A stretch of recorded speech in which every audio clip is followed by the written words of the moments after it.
My first 2 years of college at Virginia Tech, I lived in a live and learn community. What this meant was that the entire dorm building that I lived in was dedicated to people of different STEM majors. While there were numerous benefits to living in the community, one of the biggest draws for me was the peer-to-peer mentoring program. Most of the building was for freshmen, but every 6 months would be sophomores serving as mentors. Each block of 6 rooms was split up, so one sophomore would mentor like 5 freshmen, and their roommate would mentor all of the other 5 freshmen's roommates. It was a neat little system that created an even tighter community within the building. My roommate, Melissa, and I, we enjoyed living there so much that we both decided to sign up as mentors for our sophomore year. In fact, I was so excited to mentor that in the summer before classes started, I put up a post on the community Facebook page welcoming the new class of freshmen and encouraging them to ask me any questions that they may have about the university, the community, classes, etc. A lot of kids commented on the post with their questions. I answered everyone with a comment of my own and either got a like or a quick thank you back, and that was that. A few kids ended up reaching out to me in my DMs to ask more embarrassing questions, like how the shower situation in the dorms worked, or how to deal with a bad roommate, or whatever. Almost every single question was answered, thanked, and then the conversation ended. Well, all of them except for one. David's questions started out like any other. He sent me a DM and said something like, "Hey, I saw your post for incoming freshmen and I wanted to ask about your favorite spot to eat on campus." I answered, "Owen's, of course," and thought the conversation would die there just like all the others that had come before him. But David kept asking questions. At first they were innocuous. Things like, "How did you find all your classes around campus?" or "What are your game days like?" Some of his questions I had already answered publicly in the comment section of my original post, but I figured that he must just be shy and he was just trying to branch out in his own way. When it became clear I would keep responding to David no matter how many college questions he asked, he started to shift away from questions and sort of moved on to everyday conversation. There were a few moments when I wasn't sure if David was trying to flirt with me or not, but he didn't come on too strong like most of the frat boys that I'd encountered, so I brushed past it and kept talking to him normally like a friend would. Who knows, maybe he would become an actual friend and not just some rando who asked me questions over the summer. Well, we talked off and on for several days over Facebook Messenger. Despite my attempts to stick to simple topics like moving to a new state for school or hobbies, David kept trying to steer the conversation in odd directions. He brought up the war in Afghanistan unprompted and asked me what I thought about it.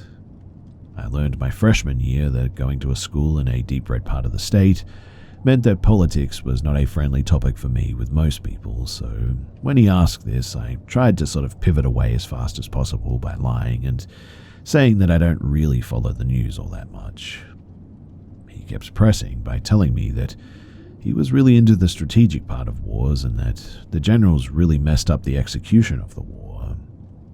Stupid me asked why, and he went on this entire rant about how we should have bombed towns off of the face of the planet to get rid of the terrorists. The whole conversation was so out of left field, but I felt compelled to challenge that. I said, "Well, that would be insane. What about all of the innocent people living there too?" To which he responded, "Well, to heck with them. They're in a town with terrorists and the terrorists have to die. It's just simple math, really. A couple of 100 innocent people die in the process of stopping thousands from dying. How do you not see that?" Those are just the words that really stuck in my head verbatim, but he sent walls and walls of text talking about how everyone remotely in the vicinity of bad people deserved to die too, just by physical proxy. I was completely weirded out by that, and I didn't respond. After a few hours left on read, he said, "I really thought that you were one of the smart ones, but I guess you're just as soft as all the rest of them." I sent screenshots to my roommate Melissa so we could what the heck together about it all. We both agreed, though, that it was a really out-of-pocket take and to stay far away from this dude come August when we'd be living in the same building as him. Months went by and he just became a sort of silly footnote in our lives, really. A weird, get-a-load-of-this freak that I met story for our friends to laugh about.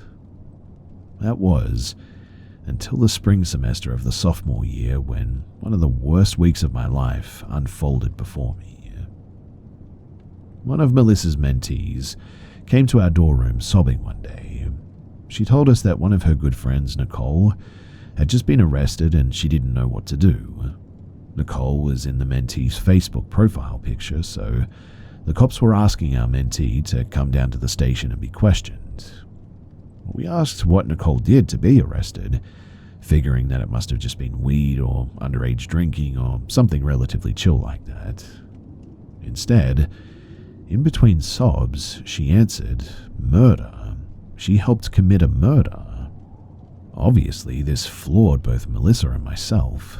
We asked for the details, so she pulled up a news story that will forever be burned into my memory. There, on the front page of the news, was Nicole and a boy that I immediately recognized as David. The following details I only learned through the years of trial after the fact. So David and Nicole had struck up the weirdest romantic relationship that I had ever heard of. Apparently, they both got off on the misery and the pain of others. So much so that David had seduced a 13-year-old girl from the next town over into going on a date with him. He snuck her out of her house and drove her into the woods. Once they parked in the middle of nowhere, Nicole jumped out of the back seat and together, well, you can imagine the rest. They also made love right there in the car around her. My roommate's mentee and I both ended up talking to the police together. Her to explain her innocent friendship with Nicole, and me to share my weird Facebook messages between David and I months prior to the murder. I will never get this murder out of my head. I feel like there was so much more that I could have done to stop this freak from killing that girl. I mean, I saw the red flags.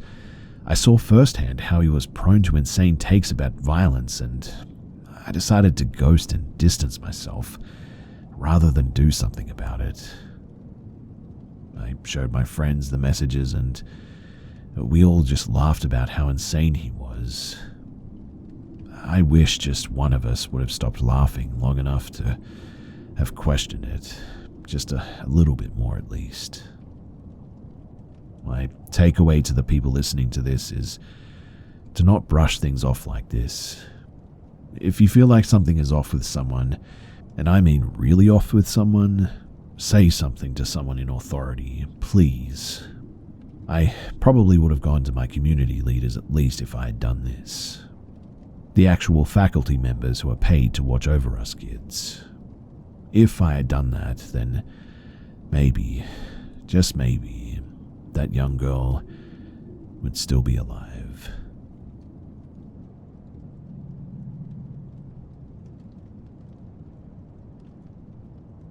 I'm a music student and at a small town university in Canada. Since I was staying this summer and not going back home, I asked the director of my program for a key to the rehearsal room so that I could stay fresh over the summer and have a designated practice space. The building, it's very old, musty, and has so many hallways, open spaces, practice or green rooms, stairwells, etc. It sits near a walking trail in the woods too, on the other side of a marsh and then a large basin that leads into the ocean. I had classes in this building during my first term and have spent a lot of time in there too. I never once felt uneasy while spending time alone in the building, whether during the day or at night. Sometimes I would stay and play music until like 1 or 2 in the morning, and I would only ever see the security doing their 11 p.m. patrol. Never had any issue, and they always announced their presence if knocking or coming around a corner when they were out of sight. The other night, though, I was in this large room that I cleaned and converted into a sort of studio or rehearsal space, I suppose. It used to be a woodshop for theatre students, and there are 2 ways in. through a main large double door that leads into the common area, a fire exit, a main auditorium and a theatre, etc. And the other entrance is through the percussion room door, which is then secured by another door, which basically means that when I'm in there, I'm locked in from both ends. Now, the other night while I was practicing, I heard a door open from out in the hallway and just assumed it was another one of the 5-ish students who were also staying over the summer. No big deal. A little while after that, I heard some of the music students returning gear from a show that they played that evening. Again, no big deal. One of them even came and knocked and announced themselves, just wanting to say hello, knowing that I was in that big room rehearsing because I had a lamp on. A few hours after that, probably around 1:30 a.m., I started to wind down and pack things up. Technically, I'm actually not supposed to be in there that late, but I have an important show coming up and have been practicing hard. I'm sitting down near the large double door and I can hear footsteps on the other side. I sort of freeze up and stop what I'm doing, just to listen a bit. There is a sort of hole in the wall too, probably 1.5 meters squared, where I assume an exhaust vent used to be installed to remove sawdust and all that when the theatre students would be building props. And while cleaning the room and turning it into my rehearsal space, I put a sort of thin piece of plastic over this hole. Not for any reason, I just sort of found it while cleaning and was like, that would fit right in that hole. So I just put it there. Now, as I'm sitting in the chair continuing to quietly listen, staring at the door, I literally see someone bend down and look into the hole, into the practice room, at me, and then quickly straighten back up and out of sight. The hole is probably at thigh height, and I was so focused on the door and looking at the crack underneath that I only caught this person out of the corner of my eye, and then they quickly moved away from it. So I barely saw who it was, but they were wearing brown and had black hair. No other student matches that description, and security would not do that. They're pretty tough and always announce themselves, demand that I open up and show student ID and all that, especially not at like 1:30 a.m. They would have for sure kicked me out and probably have been pretty ticked off that I was there at that time. So I sort of froze, not knowing what to do. I nervously just asked, "Hello, who's that?" And nobody answered. I felt so creeped out and spooked that I just sort of sat there in absolute silence, waiting for a sound or someone to be like, "Oh hey, it's just me, I'm messing around with you." But nothing. I sat there for a literal 5 to 10 minutes as well, looking around quietly, goosebumps and just spooked. After maybe 5 or 10 more minutes, I could hear the sound of someone walking away towards the front of the building, like the sound of jeans rubbing together as they were walking and a jacket and all that. Well, I packed up quickly, leaving most of my music stuff up, and just exited through the main door and out of the fire exit as fast as I could. Luckily, I live like 5 minutes away, but I was checking over my shoulder to make sure that nobody was following me the entire time. Whoever that was, it freaked me out, and I know all the music students who are studying over the summer, and they for sure would have said hi or something at least. Security would have kicked me out 100% as well, and my only worry is that it was someone doing sneaky stuff or trying to steal something from the school, or maybe something worse than that. Security usually comes around 11 p.m. every night and locks all the doors.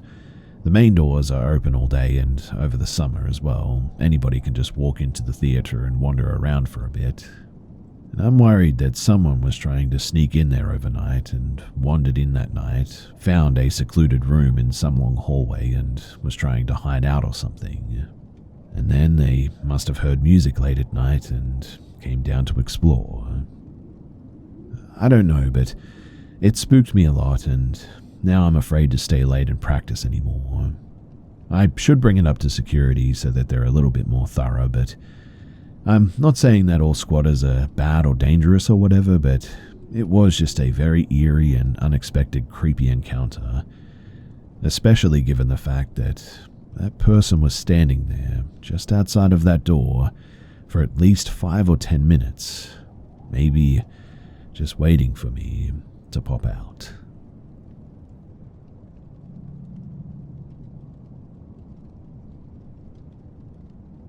This happened to me, 33 and male, in late 2016 till early 2017. I was in the military, stationed in Tampa, Florida. I was 24 years old at the time. So I had a roommate who was also in the military at the time. We had been living together since we first moved out of the dorms on base. He got selected for deployment, and I couldn't find a new roommate, so we ended up breaking the lease. I then got an apartment by myself. Now, nothing strange happened at first. It wasn't my first time living alone too, but something about the place just made me feel uncomfortable. It wasn't a cheap apartment though, and only I had a year left till my contract was up and I would separate from the military service, so I ended up sucking it up and I stayed. Bad decision. I started to get sleep paralysis. I had never heard of it or even experienced it before this. Naturally, as you can imagine, I freaked out. But the longer that I stayed in that apartment, the more frequent it would happen, till eventually it was pretty much an every night thing. I would wake up, unable to move, and would see a dark figure standing in my bedroom doorway. It would just stand there and stare at me. It had this sort of melting look to it as well, as if parts of it were going to drip off of it. I went and saw a doctor.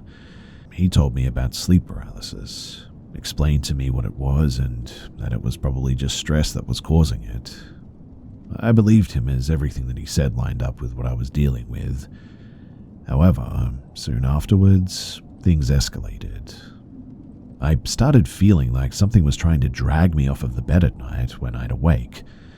Still unable to move or even make a noise though. If you have problems with sleep paralysis yourself, then you'll know what I mean, but my voice just would come out in sort of croaks. And when I would snap out of the paralysis, I would be in bed in my usual sleeping position as if nothing had happened. Then, one night, that all changed. Instead of feeling like something was dragging me off of the bed, I actually was dragged. Something grabbed my arm and pulled me down between the bed and the wall. My arm was stuck and I could feel a hand around my forearm. This was not sleep paralysis. I was wide awake both before and even after this event. The last event, it was the one that finally made me move out, and happened a few weeks before my lease was over. So, I had fallen asleep on my stomach and woke to the same feeling, unable to move or speak. The feeling of someone watching me and then a sort of pressure on my back. It felt like someone or something was sitting on my back, and I swear that I could feel it breathing on the back of my neck. What snapped me out of the paralyzed state though was a searing pain across my back. I immediately shot up and left the apartment. And when I went to go and check my back, I had 3 long scratch-like claw marks down my back that I knew were not there beforehand. I ended up not breaking the lease and just sort of crashed at a friend or co-worker's place for the past few weeks of my enlistment. I only ever went to that apartment to grab my stuff and I was out of there.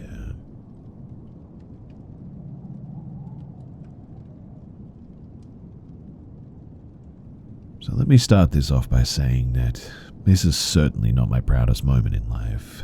It's definitely in the top 5 for the scariest, but I'm not proud of the stupid situations that I'd get myself into just to get my hands on some weed. For the record too, growing up, I had an amazing family that knew nothing about my habit. I was a sneaky kid who was best friends with another very sneaky kid, so they knew nothing. Anyway, this story happened back in 2015 when marijuana was still pretty legal here in Michigan.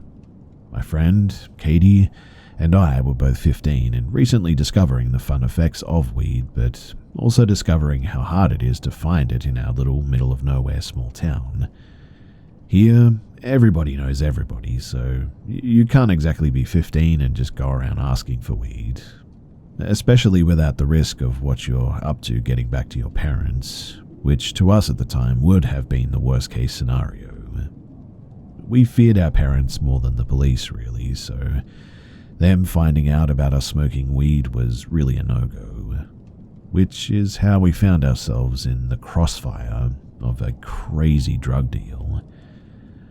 So, it all started one summer afternoon. We got out of school, the last day of school before summer break.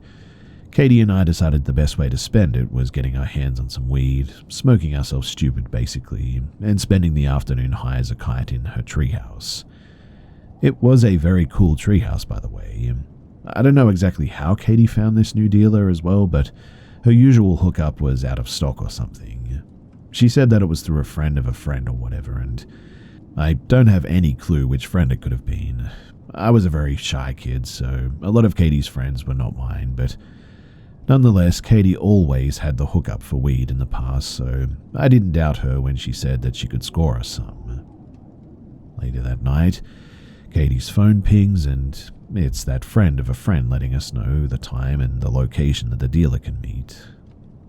11 p.m. at the local ice cream joint. Luckily for us, the local ice cream joint closes at 8 p.m., has no security cameras, and conveniently enough butts right up to our neighborhood. So it was about a 10-minute walk since neither of us had a driver's license yet. Our neighborhood is very rural, mind you. Besides the big red barn that is the ice cream shop in front of the neighborhood, the rest is just small houses with nice-sized yards and really just a big swamp in the back. In any case, we got to the ice cream shop just before 11. We were told to bring $20 for the weed and an extra $10 for the delivery and the gas. We were waiting by the windows at the front of the building where you'd usually order if the place was open. The entire parking lot is only dimly lit by one flickering bulb at the far corner of the lot, so the area that we chose to wait was nice and dark, which we thought at the time was a good idea, being that we're about to buy an illegal substance and all. 11 p.m. rolls around, and we don't see any vehicles making their way to us. It's dead and quiet, and then suddenly we hear a shuffling coming around the corner of the building. One man dressed in all black with a ski mask on turns the corner and asks, "Are you Katie?" To which Katie replies, "Yeah." The man only looks over his shoulder towards the side of the building that he approached from and jerks his head in our direction, like he's signaling someone to follow him, which is exactly what happened. Two more men dressed the same as the first turned the corner. Now we're met with three men, dressed in all black, faces covered and twice our size. Now, I know what you're thinking. Why didn't we run? Why didn't we see the million red flags right in front of us and take off? Well, at first we thought that we were cool kids that could handle an easy-peasy drug deal, and we really wanted the weed as well. Plus, drug dealers wearing ski masks isn't all that weird, right? So, really there's nothing to worry about. We stayed put, imagining a scenario where this doesn't end badly, and we walk home safely with our stash and we smoke. Though, unfortunately, that did not happen. Katie, with a wary voice, speaks up and says, "Do you have our weed or no?" To which the men chuckle and one replies with, "I need to be paid first." Katie takes the $30 out of her pocket and holds the money outstreaked in front of her. The men don't move.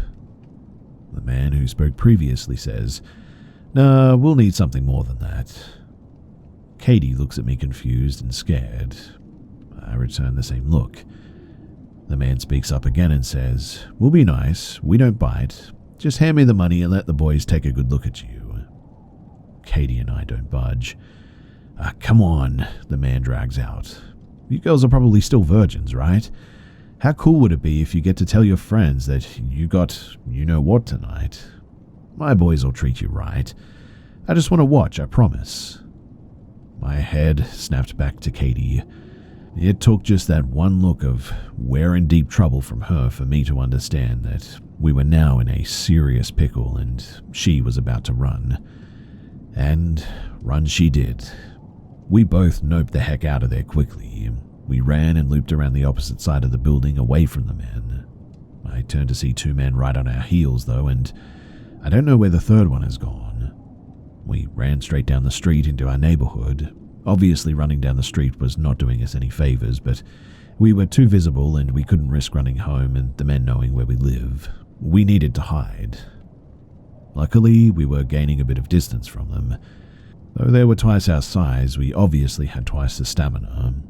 I thought that if we keep running, that we would gain enough distance to lose them and we could make our way home eventually. But unfortunately for us, once I had that thought and turned to check the progress of the two men behind us, I saw a vehicle pull up beside them. It had to be the third man. He must have left to retrieve the getaway car while the other two chased us. There was no way that we were outrunning a car as well, so we had to think quickly. As the men were jumping into the car, I grabbed Katie by the arm and pulled her down a side road opposite of the direction of our homes. She screeched, "What are you doing? Let's go home." I hushed her though and pulled her behind a vehicle in the driveway of the house that we were in front of. I informed Katie why we can't go home and that they now have a car. They'll catch us before we can get there. We need to hide, and Katie just nods and follows me. The car now is slowly stalking the side road that we ran down. We're both crying by this point and gulping down air, trying to catch our breath while we slip through the connected back roads towards the swamp. I don't know why, but the swamp seemed like the safest place to go at the time. They couldn't drive through it, I guess, and I just prayed to any god listening that they wouldn't follow us through it either. Now, though, as an adult with a fully developed mind, if this happened today, I would totally run up to any of the dozen houses that we passed and bang on the door for help. I'd scream my head off in an attempt to deter the men. I'd call 911 and I would fight my way free if I had to. But again, at this time, by all means necessary, we could not take any chances of our parents finding out about this because obviously being grounded for the summer was a bigger threat than 3 masked men. So thus, we kept running. We make it about halfway to the swamp. We have to cross the front yard of the house that we were hiding behind, cross the road and run to the tall grasses and coverage of the swamp.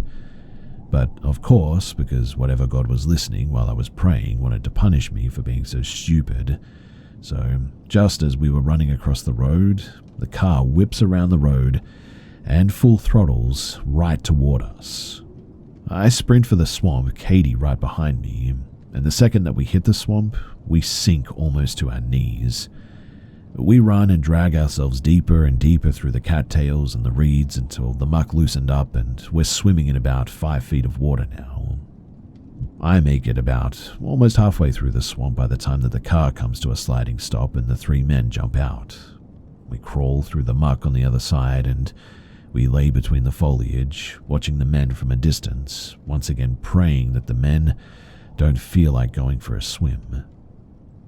They stand at the edge of the road. One man takes 2 steps and sinks in the muck instantly, just like we did. He steps back and shakes off his boot, cursing.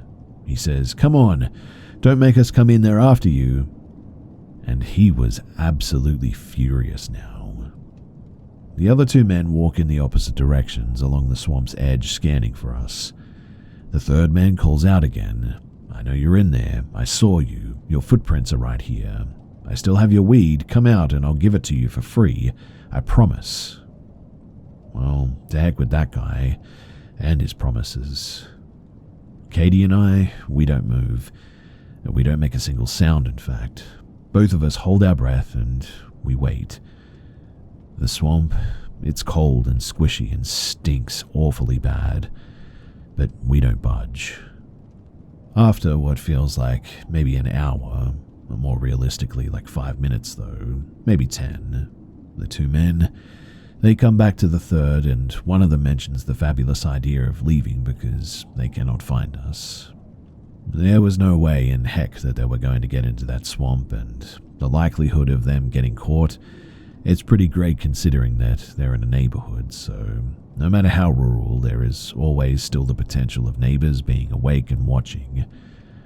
And like the gods have finally answered my begging prayers, the men finally get in their car and leave. We lay there for over an hour to make sure that they were really gone before we started to crawl out of the swamp and use the back of the houses and trees as coverage to make our way home, all the while staying as far away from the road as possible as well. We hopped so many backyard fences that night that we became professionals, basically. We make our way back to Katie's house. We slip through the back door, both take turns in the shower, hide the evidence of our mucky clothes in the treehouse, and have a very restless night watching out the front window, waiting to see that car again. Thankfully, though, we never did. The next morning, we tore a hole into the friend of a friend for the terrible dealer hookup, but it turns out that he wasn't the dealer that the friend originally sent to us. The original dealer apparently said something about not wanting to deal with a couple of broke kids, so he sent his sketchy roommate in his place to make the delivery instead. When we shared the story of what the roommate and his partners in crime tried to do to us, and what followed after, no one believed us. I guess that once the sketchy roommate got home, he spun his own story about how he showed up with no money and offered him sex instead, to which he refused and he left. It seems the story of the adult drug dealer was more believable than the story of a couple of 15-year-olds, I guess. And so, that was that. We cut ties with the friend of a friend, the dealer, and stuck to stealing the half-smoked doobs from my neighbor's ashtray when Katie's usual dealer was out of stock. I have a lot of crazy and fun memories with my dear friend Katie. Sadly, in 2018, she passed away from a bad car accident. Her brakes failed on the highway and she wasn't wearing a seatbelt at the time. I would give anything to spark one up and just talk for hours in that treehouse with her again. And though not today, we will again, someday.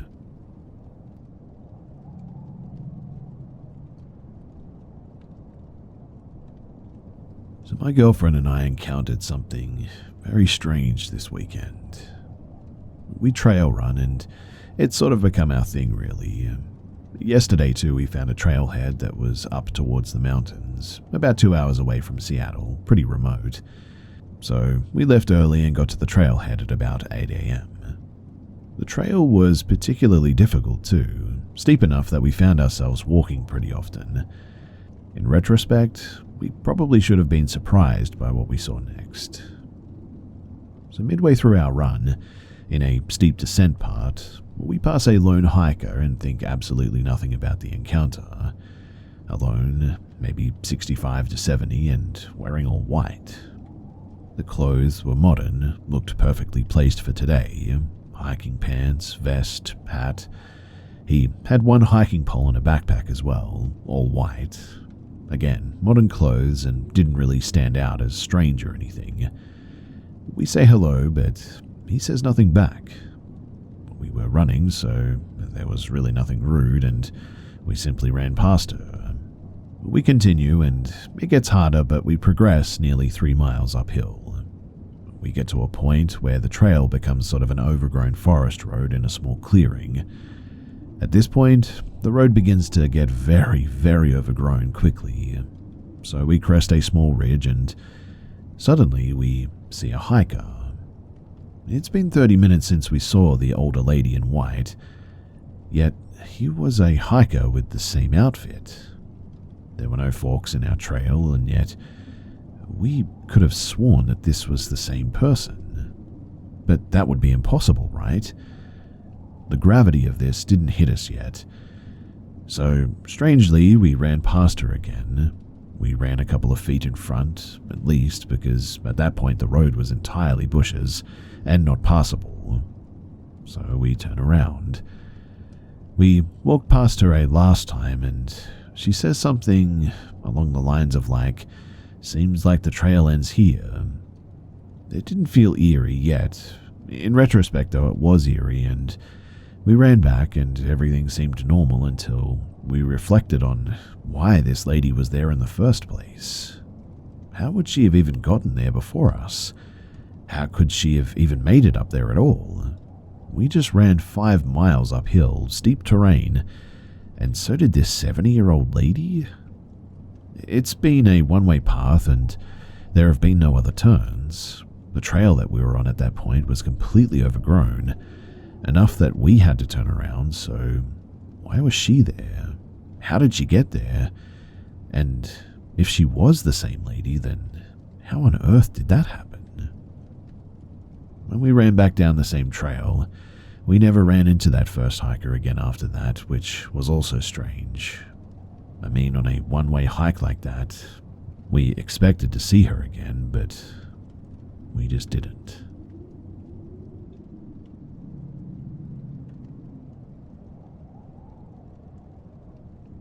Let me just say before I begin that I'm really not one to believe in ghost stories, but this is by far the scariest thing that I've ever experienced. I was 17 at the time, and had just gotten my driver's license. I'm originally from Southern California, and my mother wanted to visit an Orthodox Christian monastery in the Arizona desert. It's decently far from any major city, but she wanted to let me drive there to improve my driving skills, and also decided that we should leave at night around 7 p.m. because this was July and temperatures on these roads were like 100+ degrees during the day. We were going to stay with her friends that she'd known since like college who owned a property close to the monastery. And this is where it gets weird. For most of the drive, it's very uneventful and just driving on highways. Eventually, we branch off from the main road down a smaller road that leads to the community by the church. We were about 45-50 minutes away at this point, and we'd been driving for like 5 hours and were pretty tired. We were the only car on the road that we could see, and it was very dark out there. Not pitch black, but impossible to see more than like 20 feet. We stopped at a 3-way intersection because there was a truck on the other side that looked like it needed to turn that would have had the right of way, but it was stopped completely with one headlight on and the other off, presumably broken or something. The first thing that was weird that happened though was that the radio in our car that was on suddenly began to become very distorted right before getting to this intersection, despite the fact that it had been perfectly clear at every point up until now. I noticed also that the truck had no front license plate, and when I drove beyond that truck, I saw the most horrifying thing that I have ever seen. The person in the driver's seat, they had no eyes, just black hollow sockets, and their facial proportions were completely wrong. Their neck was really elongated, and their mouth was open, which was also completely black, while all the way down to a level that would not be possible for a normal human. It was honestly like it was screaming. Its skin looked fake too, like it was wearing a human mask of sorts, and there was a sudden chill in the air as soon as I looked at it. And honestly, the only way that I can describe this is that I immediately felt like I was in the presence of a great evil. I slammed the gas pedal and took off at like 100 miles per hour for a few minutes, and my mum saw the same thing that I did, and we were both near to wetting ourselves, honestly. We eventually reached the place where my mum's friends stayed, and we told them about it.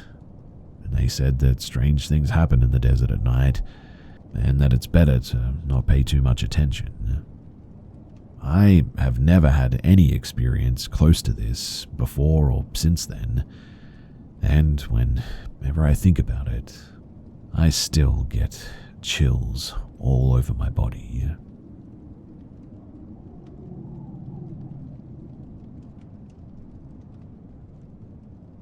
At my old job, 2 of my co-workers and I had to go on a work trip. One of them was a man and the other was a Muslim woman who wore a hijab. I know. Why is that relevant to the story? Just bear with me here. So, everything went well at first. We just did what we were there to do, and the first night I was really tired, so when my co-workers invited me to go to dinner, I turned them down and I went back to my hotel room. The next day, my male coworker was acting kind of quiet, I guess, and insisted that I sit in front of the car instead of the back. Weird, but I didn't think too much of it. After our shift, my female coworker invited us to have some drinks in her room, and I thought, well, why not? Just a couple of beers wouldn't hurt. At first, everything was fine. We drank, talked, had a bit of fun, but then all of a sudden she started hitting on the male coworker, telling him that he should remove his shirt. Mind you, he's happily married and so is she. I guess he got uncomfortable and told us that he was going to bed. Before anyone says to, I should have said something, I know. Both of them were much older than me and this was my first job. I thought that they were flirting in some sort of a weird way or something. Since I'm kind of an awkward person and didn't want her to think that I wouldn't hang out alone with her, I stayed, which was a huge mistake. Up until then, her behavior towards me wasn't all that alarming. She started showing me pictures of her kids and family, but then she pulled up the Instagram page of some model. Not many followers, but obviously a physically attractive guy, and she told me that they were apparently having an affair, and that she'd soon be divorcing her husband to run away with this man. Her demeanor completely changed, too. She had those sort of crazy eyes now.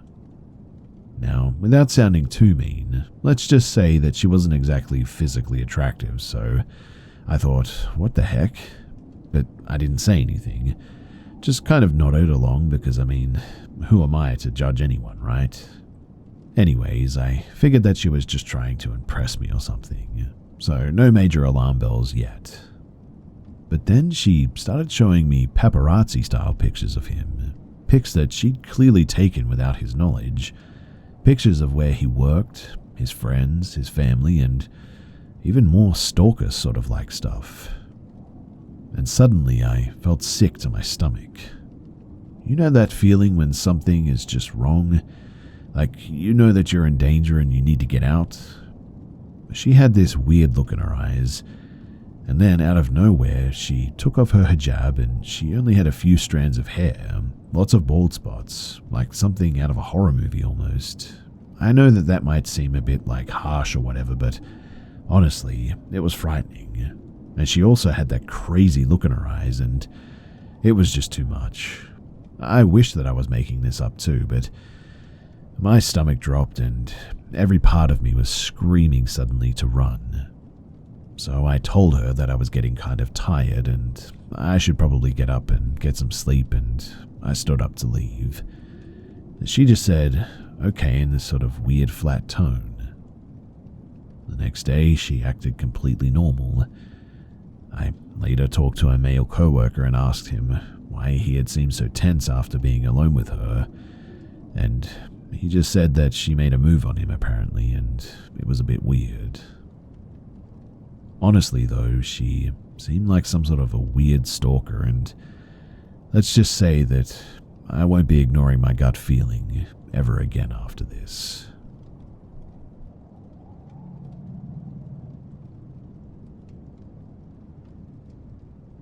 This is going to be a little bit long, and also it's going to be a little bit scattered, as this happened about 9 to 10 rough years ago, and so it's all a little bit all over the place. So, when I was 10 years old, I moved into this house directly across from my best friend. It was my dream, as I was an only child, and that family saved me and gave me solace. I, however, had to go back to a madhouse every night, and the first experience that I remember in that house is driving back from Pop Warner practice. My buddy Harold got out of the car before me, and he sort of pauses, turns to me as I'm scooting out, and says, "Is your grandfather at your house right now?" My grandfather lived in Red Bluff, 2 hours away. I was living in East Bay, California at the time. My other grandfather, Karen, lived in Georgia. Weird, though, as I thought it was, I didn't have any experience with the other side, so I just said no and I trudged on. When I turned 15 to 16, we still lived in this house too. It seemed like things took a bit of an odd turn at one point. And looking back, it seems like things took a bit of an odd turn at some point. I skipped 5 to 6 years because I really don't remember anything particularly terrifying happening in that time, but sort of just your run-of-the-mill stuff. Did I leave this here? Why do I feel like I'm being watched? I need to walk faster past the middle room. Why when I'm walking past do I feel like crying? We'll touch on some of this later, but it was a 3-bedroom house, small, narrow hall with an attic, and it was a little bit creepy is all I'm trying to say. So, I was 15, and my first experience that I had that made me have zero questions whether there was a spiritual presence among us or another side was, I constantly had this looming fear of something in the corner of my room, just sort of giving off this awful presence.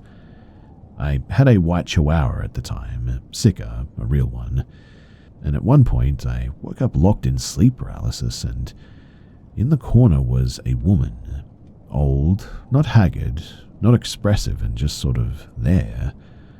And well, I remember for some reason that Sika also took notice. She started growling in her direction. The lady seemed to take a deep breath, and she let out a horrifying sound. I instantly snapped out of the paralysis. However, my dog Sika was in a fully induced grand mal seizure now. She does still get them from time to time, but before this she had never had one. So it could have been an odd coincidence, but I don't know. Something tells me that woman, that she was the onset for Sika. Anyway, after that the doors blew open, and it turned out that we would constantly feel the spirit of an old man, woman, and whatever was in there. My mother and I had both had multiple instances of waking up with a woman leaning over us, yelling in our face, dropping something in the middle of the room. My mother even heard a growl at one point. I personally never heard that though. We would constantly feel people sitting next to us, hear footsteps walking around through the leaves and onto the deck, stopping as soon as they hit the sliding glass door. What helped me solidify that we weren't crazy and stressed out though was that others were experiencing said experiences too when I was gone. My first girlfriend, best friend Anthony, a guy named Joseph, a guy named Jack, Emily, Chris, Lindy, even my mum's friend Kelly had experienced something. Pretty much anybody that was at that house more than once experienced something like this as well. When it was Christmas time, Joseph and I were in that narrow hallway that I mentioned earlier. It was right outside of the middle room, and we were in front of that dreadful room trying to find our Christmas presents. If we were parents, then that's where we would have put them, sort of logic. We bust the ladder out. I'm holding the base of it while he climbs up. He pops open the attic and is reaching his hand around. When out of nowhere, his body sort of slightly jerks, and he pretty much throws himself backwards out of it, picks himself up, jogs to the living room and says, "Something just tried to pull me upwards. I think we should get out of here." So we did, and we went to my friend's place across the street. There were just so many isolated instances too, and I feel like I'm rambling here a bit, so let me try to get some order about this thing. So one night I was playing Modern Warfare 2 in my bedroom. My bedroom was at the start of the narrow hall, and you sort of walk into the house, walk straight through the living room, and you could turn right into the kitchen, head down into the forbidden hallway, or turn left to go to my room or a bathroom there as well. My mother called me out of my room all of a sudden, and she seemed a little bit uneasy. I ask her what's up, and she asks me if I went to the garage to change laundry or anything. I told her no, that I was playing Modern Warfare 2 with some friends. And well, apparently she had seen a man, similar to my dimensions, walk out of my room, through the kitchen, and disappear into the garage. And when she went to look, there was nobody there. Odd, right? On another occasion, I was using the restroom and my mum hadn't gotten home from work yet, and I got off school at 3, walked home with my best friend. She always got home at 5. Instantly, I dropped my backpack and I ran into the bathroom, and as I was sitting there, it sounded like a large human walked up to the door and just sort of banged on it.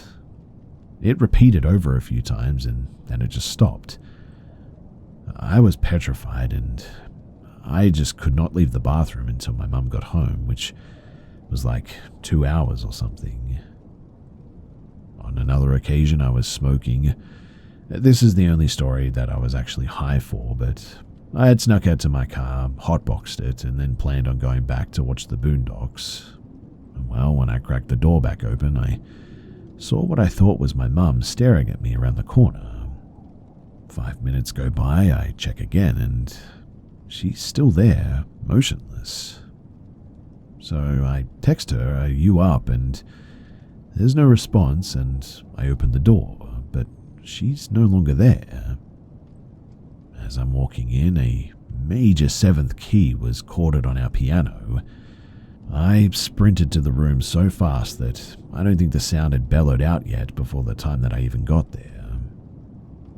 On another occasion, my mum had gotten home with groceries and I was playing Modern Warfare 2 as usual, so I didn't hear her come in until she started dropping stuff on the counter. I sort of reluctantly leave the match that I'm in to go and help her. I walk out of my room and she's in the kitchen, walking towards me for a hug. And then there was just this boom out from the middle of the room.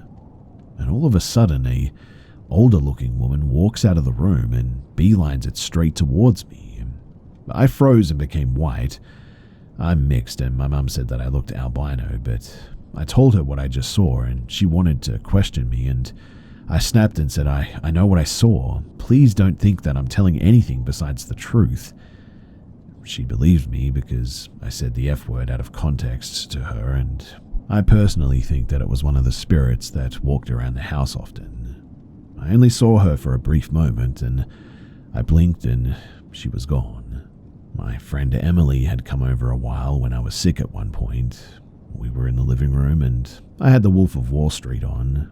Emily was talking away too much about a topic that was bothering me and I was getting pretty upset, and when I told her to be quiet with some bass, at some instance she sort of got teary-eyed and she suddenly said that it felt like she was choking, smelled fire and felt a dire need to exit the premises. She texted me that she was fine as soon as she left our neighborhood. Raising our voices and getting passionate is pretty common among us, as we view each other as family and hold each other to those sort of standards. But it had never happened prior to that or afterward, just in that particular moment, in that house again. Mum's friend Kelly, she claims that she's a medium, which I'm not sure how I feel about that, to be honest. I am a believer, of course, but I'm not sure to what degree, I guess. I'm still sort of figuring that out, I suppose. I don't think that there's a dollar amount that you could pay Kelly to stay there alone, though, as she said that she has never, ever felt so much dread from a place. Just bad guttural sadness is how she described it, which was often reflected in that house, I suppose. The middle room was our office, and me and my mum's buffer room, I suppose you could call it. She always liked having a sense of freedom or a place where we could sort of have personal space. One problem, though, is that whatever occupies that area believes that it belongs to them. There were multiple instances of old-timey music being played out of that room. My first album was Curtain Call by Eminem. We were not an old-timey household by any means, is what I'm getting at. Multiple instances where we would see somebody dancing and then sort of stop on a dime when you notice them.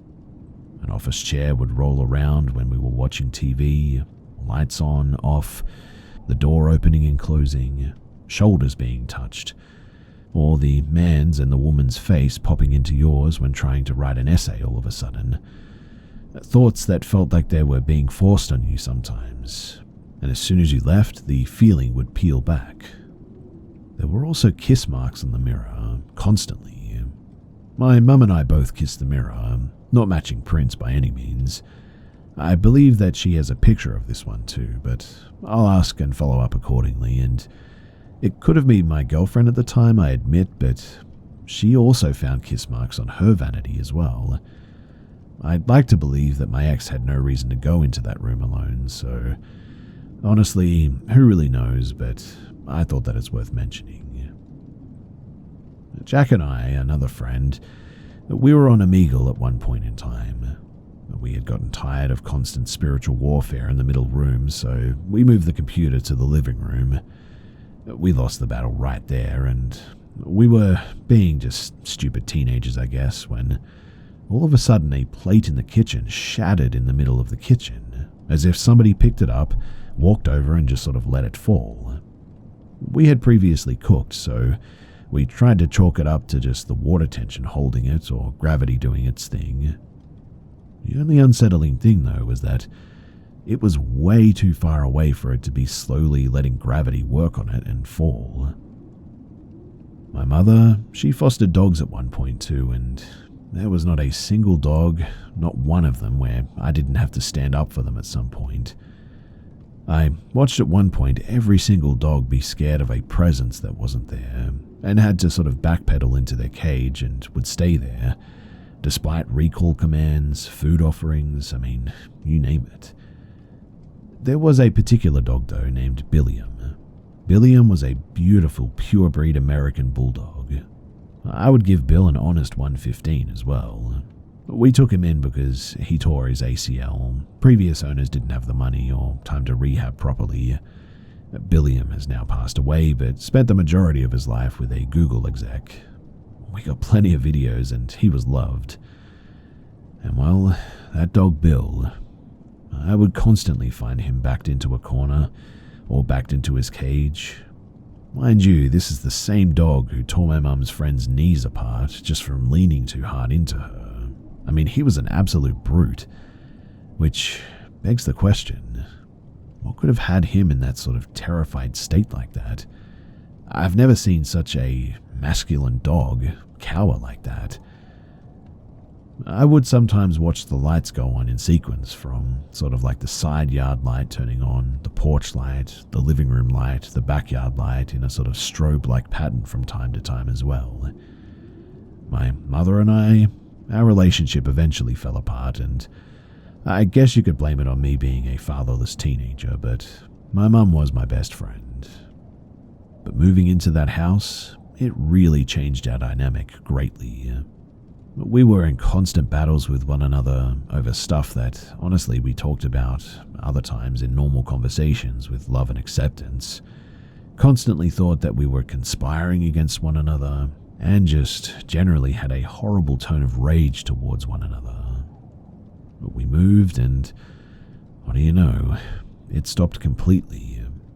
In fact, we really didn't realize just how bad it had gotten until we moved. Now, I'm sure that there's plenty more somewhere in my brain about all of this, but I just wanted to get these off of my chest. If you have any questions, then please do feel free to ask. This was near Clayton, California, by the way. Old haunted land, and the house was built in like 1973, if my memory serves me correctly. So fairly new. In any case, as I always say, remain brave and upright, and lead with love.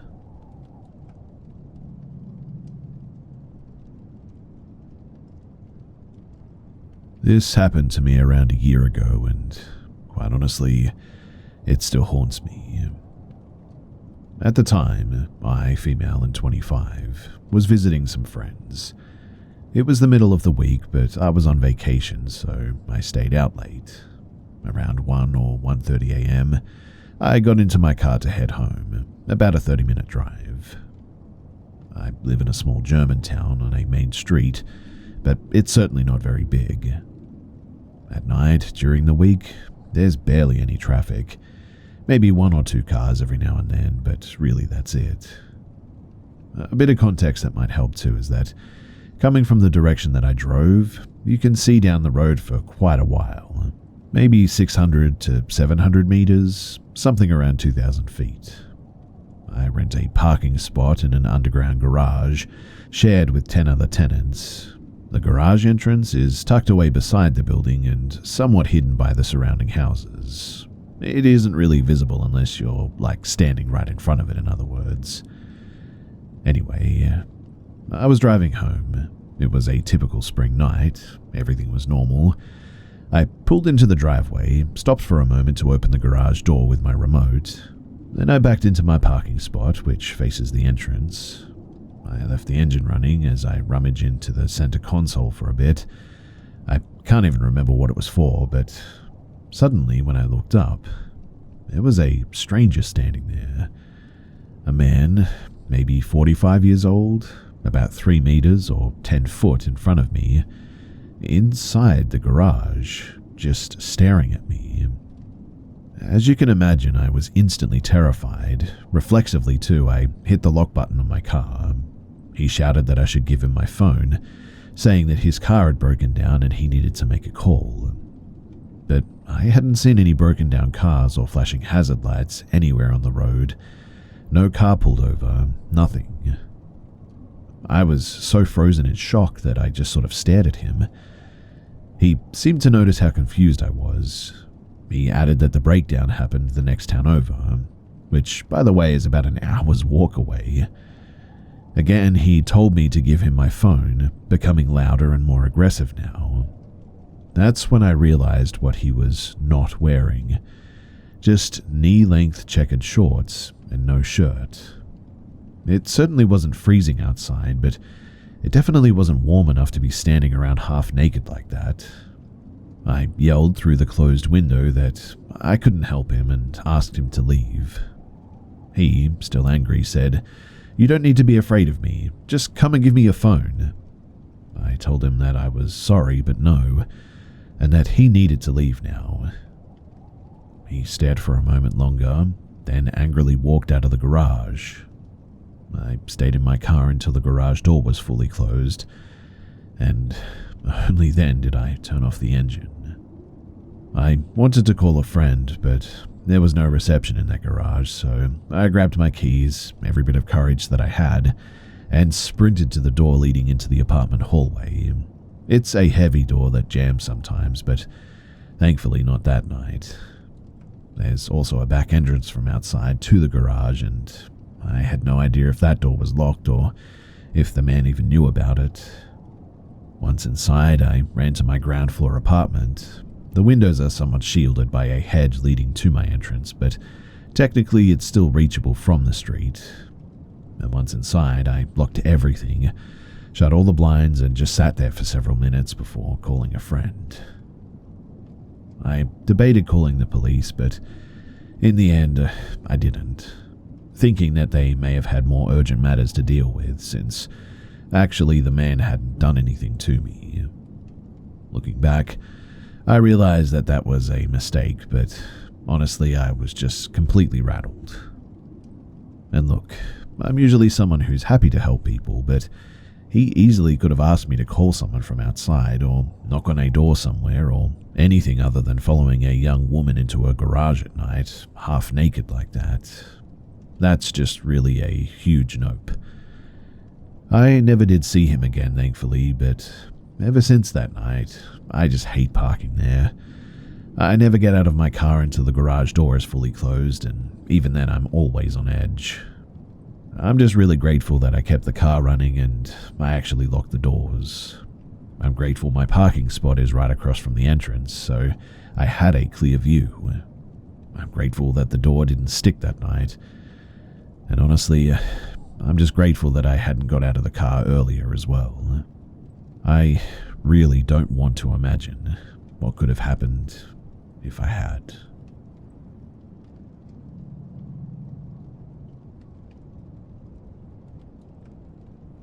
While visiting the Gingerbread Islands in the Bahamas, I went for a walk through a wooded area with a friend one day.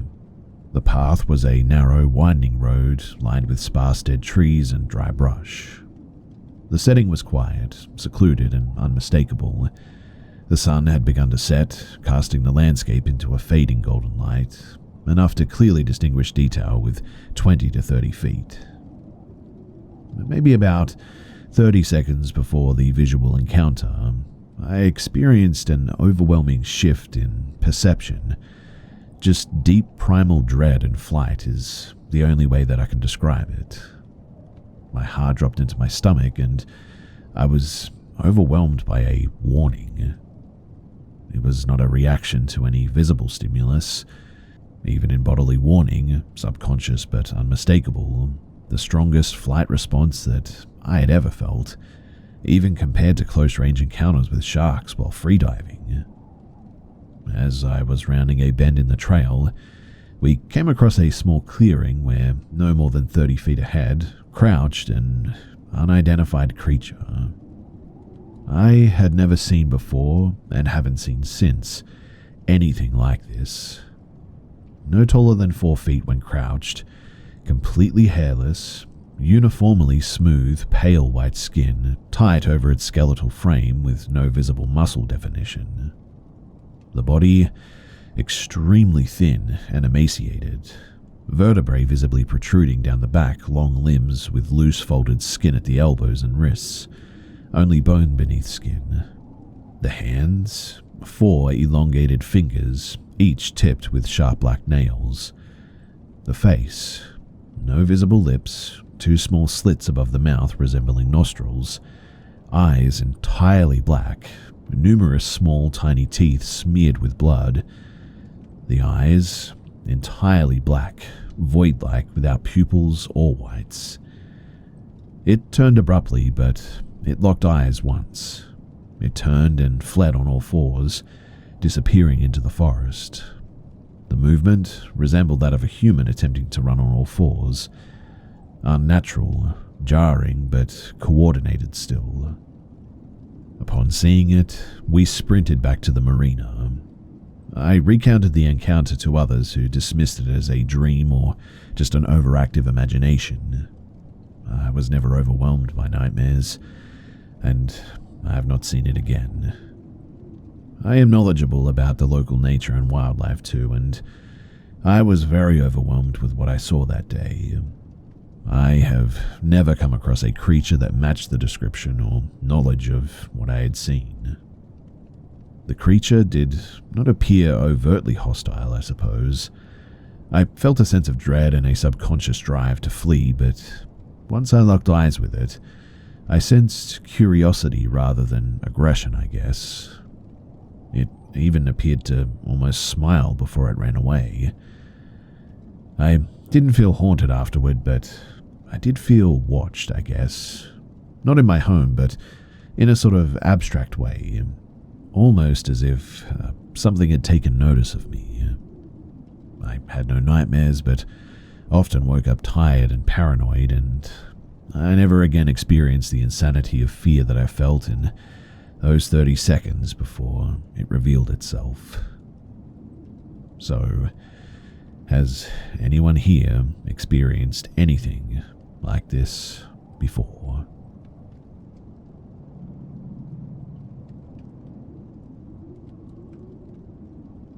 I think the year was 1997 when this happened. I was around 9 or 10 years old at the time because I remember being in the 4th grade. One night, when we were all sleeping, I suddenly got woken by a loud thud on our roof. The roof is made up of metal sheets.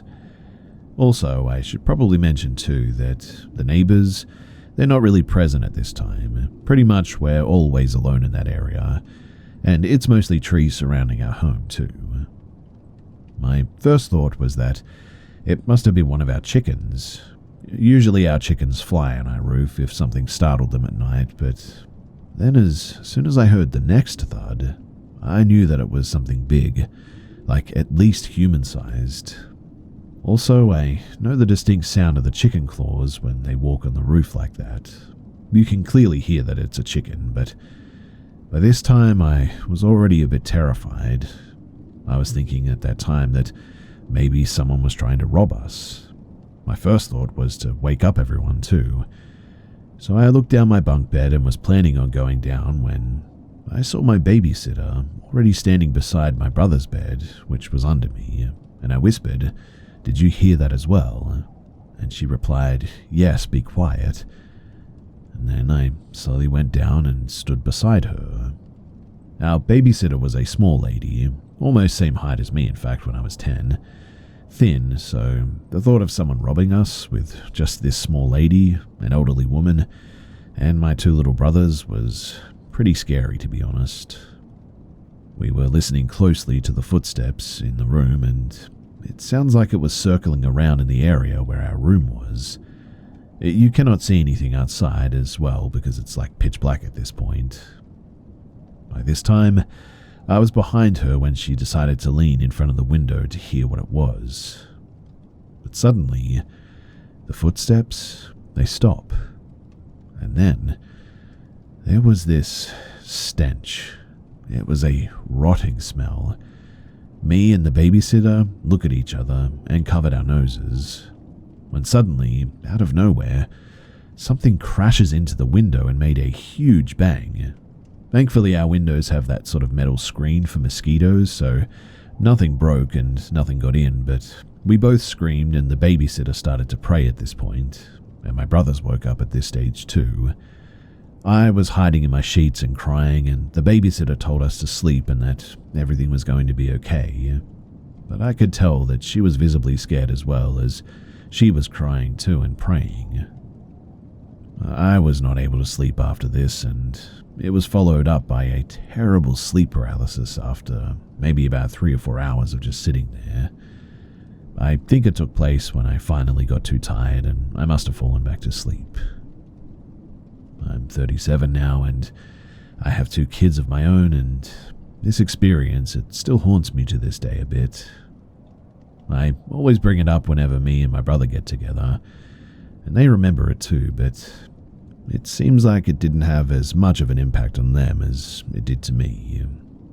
Whatever the case, I haven't experienced sleep paralysis since then, and I will never forget that night, just how scared we all were.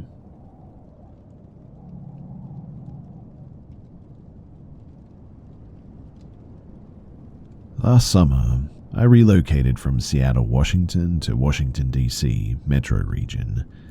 My new job paid for a moving company to relocate my furniture, and even my car, but I opted to take 3 to 5 days to drive across country with my friend, assuming that I may not have this opportunity or even determination again.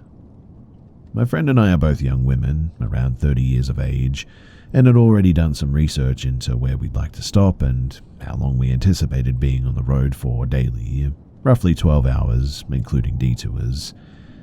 Our first day was a bit different, as we left after and stopped at Spokane. The next day, we were planning to do some small detours, with the possibility of stopping at any scenic viewpoints while in the Rockies. Our hotel that evening was planned to be in Dickinson, North Dakota, which really is the largest town or city beyond Bozeman. As we approached the North Dakota border, there's still some traffic on the highway, but a lot of trucks that we had noticed pulled off at various stops earlier. It was around 11 p.m. by the time that we entered North Dakota, and we were somewhat bummed as Dickinson was still an hour away at this stage. Beach is the first town after the border, and they have a large gas station there with lots of truckers stopped, and a welcome center just off of the exit.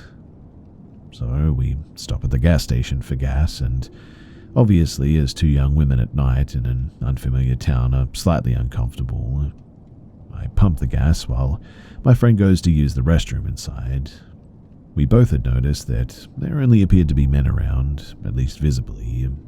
I particularly took notice while pumping the gas that a car parked near the entrance had a man inside.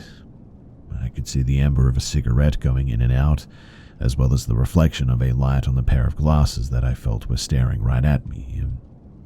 I was uneasy and was caught between trying not to look, but also trying not to let his car out of my sight too.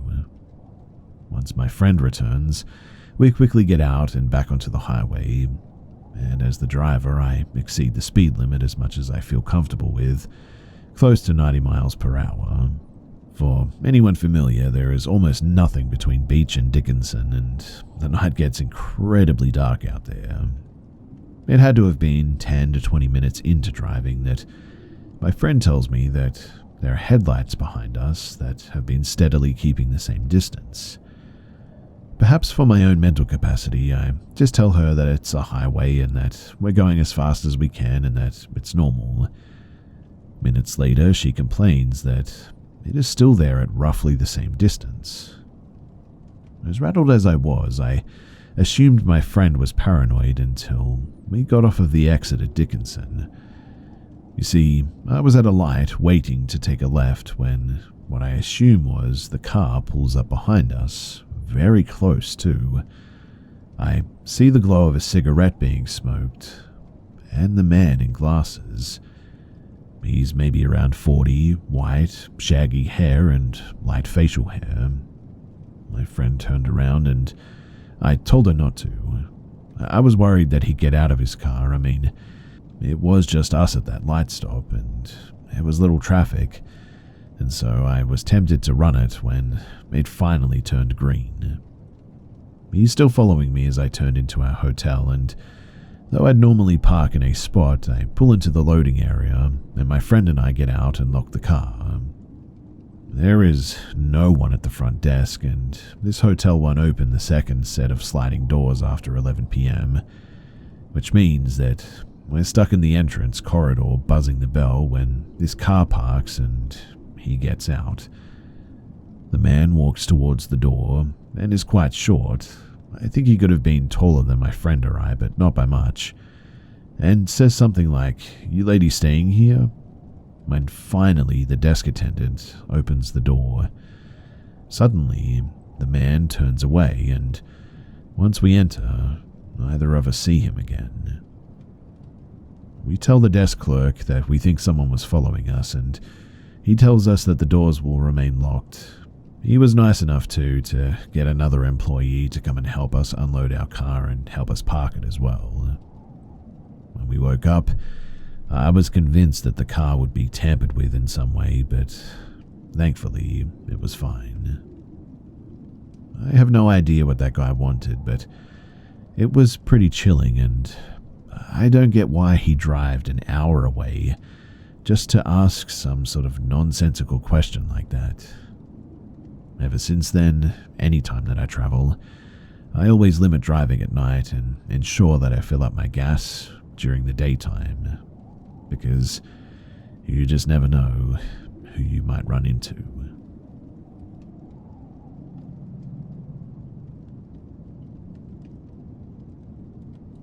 This happened to my friend and her cousin at a Target store one day. They were in the candle aisle minding their business when two young women in their early 20s walked up to them. One of them said, "Can I smell that?" referring to the candle that my friend was holding. Then it got unsettling. Out of nowhere, one of the women took a completely different candle from a different section of the store and put it directly in their faces without asking and told them to smell it.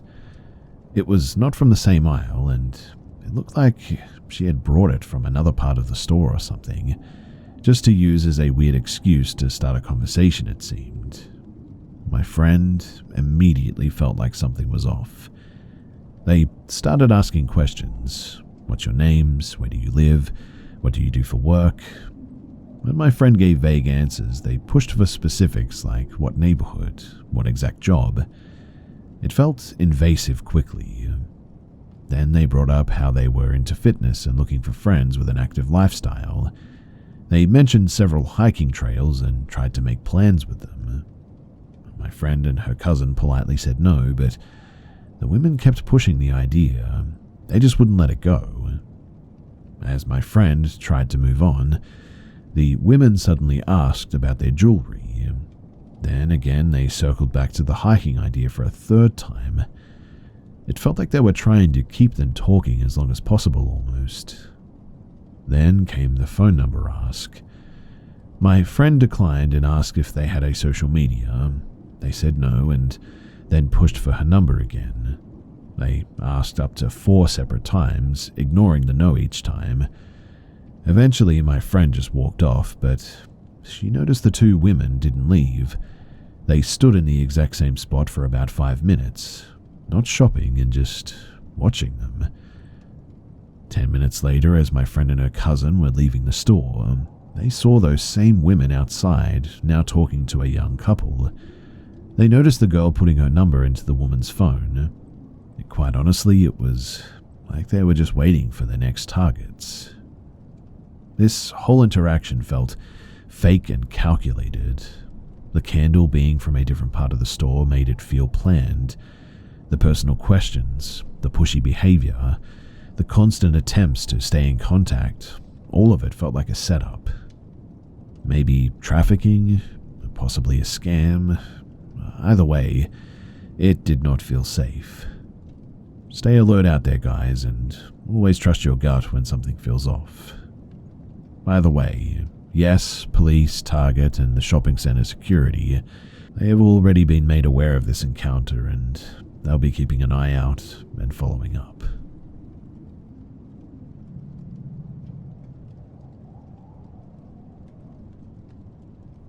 Back in fall of 2021, my now husband and I were moving from Iowa to Maryland.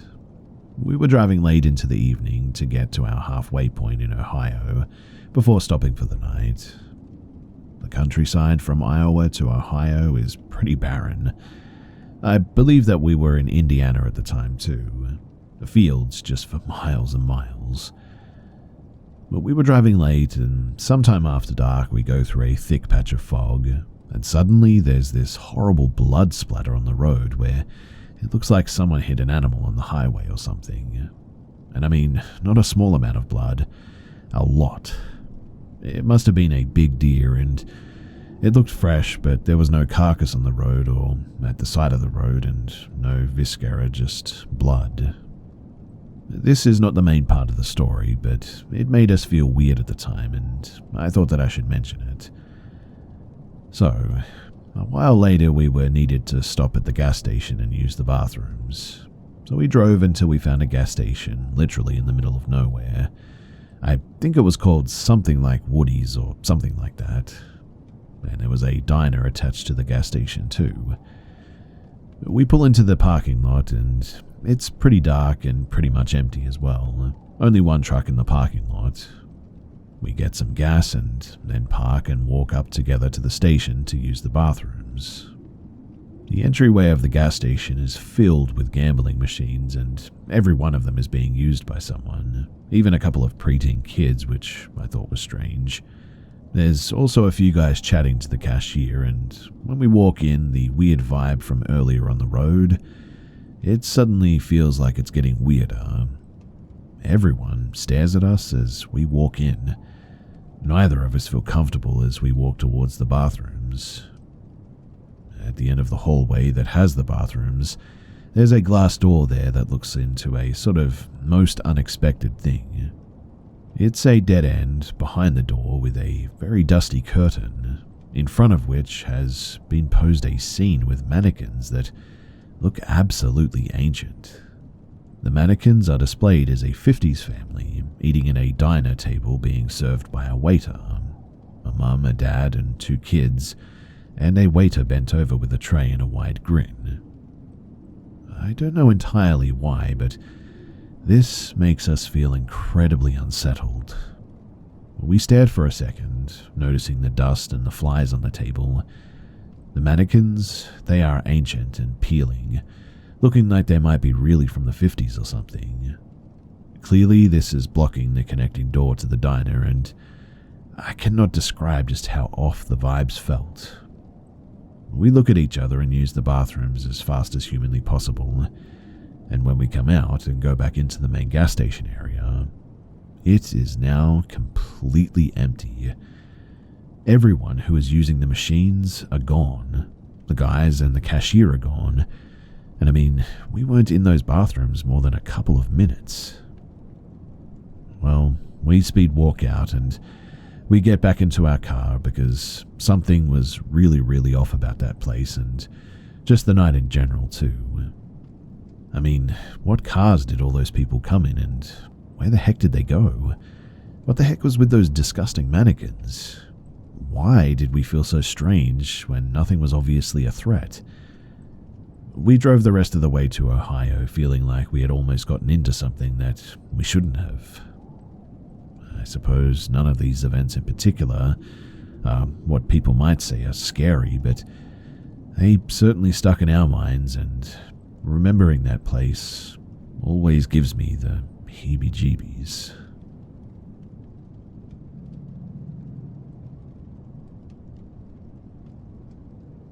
I really don't know where else to share this, so that's why I'm here. Something super weird happened to me today, and I still cannot wrap my head around it. I haven't told anyone because really I just don't know what to make of it. So, a few years ago there was this pizza place on the outskirts of my town that closed down. It was always kind of a sketchy spot, and I never went there as a kid. But I heard that it used to have those kids' play areas with ball pits and inflatables. The place eventually closed down and the building was abandoned. I'd driven by it a bunch of times and even joked with my roommate about checking it out one day, but I never actually made any concrete plans of going in there. Well, last night I went to bed at around midnight after watching a movie, and quite honestly, that is the last thing that I can remember. Because the next thing that I know, I just wake up and, for the life of me, I had zero clue where I was. I was just sort of standing there with my phone in hand and the flashlight turned on. The place, wherever I was completely empty. I stumbled around until I finally found an exit, and when I stepped outside, I recognized the building as that pizza place. My car was parked right in front, and the keys were in the ignition. But I have no memory of actually going in there or how I even got in there. My memories just skipped from last night directly to right then, and it was around 4 p.m. When I got home, I asked my roommate a few questions, but I didn't say anything about what happened. And he told me that this morning I said that I was going to my aunt's for lunch, but I didn't say much else. I called my aunt to check, and she wasn't expecting me, and I definitely didn't go there. This is completely unlike me, and I seem to be fine. No bruises or cuts anywhere, and nothing was missing from inside the car or on me. But at this point, as you can probably imagine, I'm freaking out a little bit because I have no idea what happened between when I fell asleep and when I woke up at that place. Has anyone ever had something like this happen, and what is this?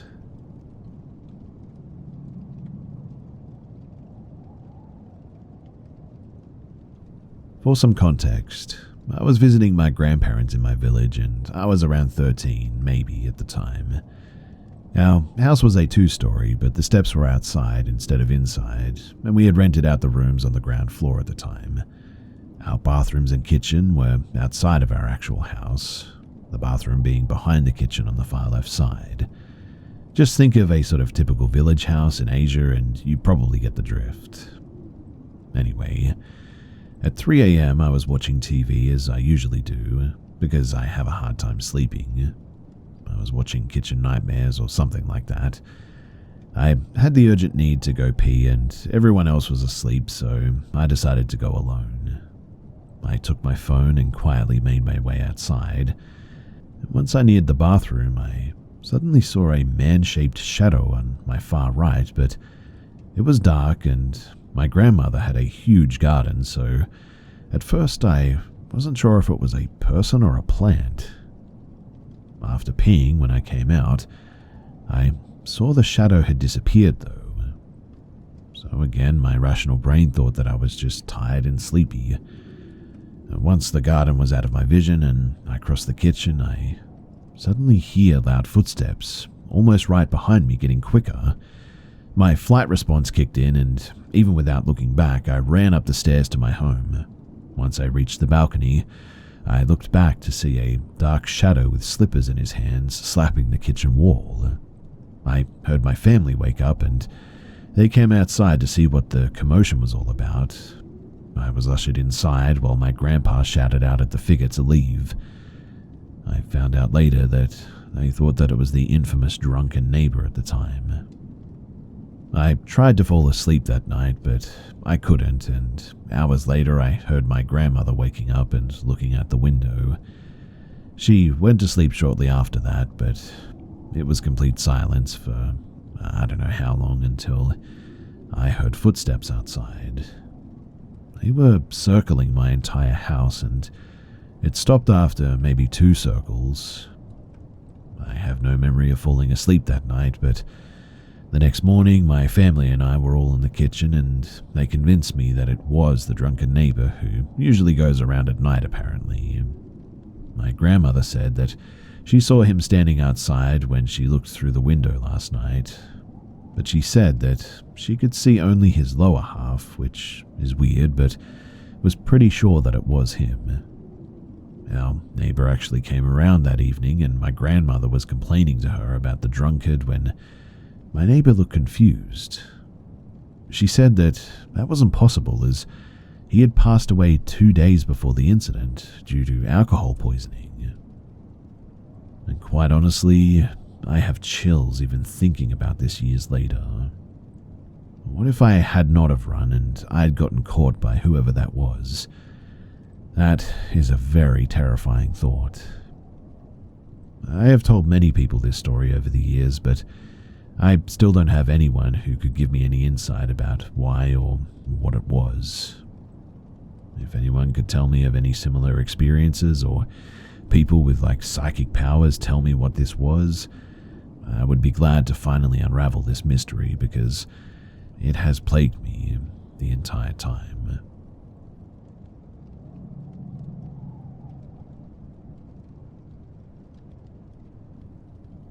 When I was around 19, I was home alone one day, not feeling great, so I went to bed early that day. At some point during the night, though, I woke up groggy because I heard a car outside with its engine running. I remember thinking, well, that's weird, but I was too tired to care. I also vaguely recall hearing a knock on my bedroom door, but I assumed that it was just the house settling, as old houses do sometimes. Fast forward to the next day, my parents came home and casually asked, "Did anything happen last night?" I was confused, what? No, why? And then they told me that the entire street heard shouting and things being thrown inside of our home, like there was some huge fight going down. And apparently a car pulled up and 2 guys even got out to check if everything was okay. 4 different neighbors confirmed hearing the same thing, and I explained to them that I did hear the car, but there was no fighting. I still have no idea what happened, but the thought of it honestly freaked me out a bit at the time. But here's the weird thing. Another sort of interrelated thing happened when I was about 21. It was late at night and I couldn't sleep, so I decided to make myself a sandwich. As I walked downstairs, I suddenly got this weird, uneasy sort of feeling, like something was just off. Hard to describe, but I just sort of suddenly felt anxious and for really no reason.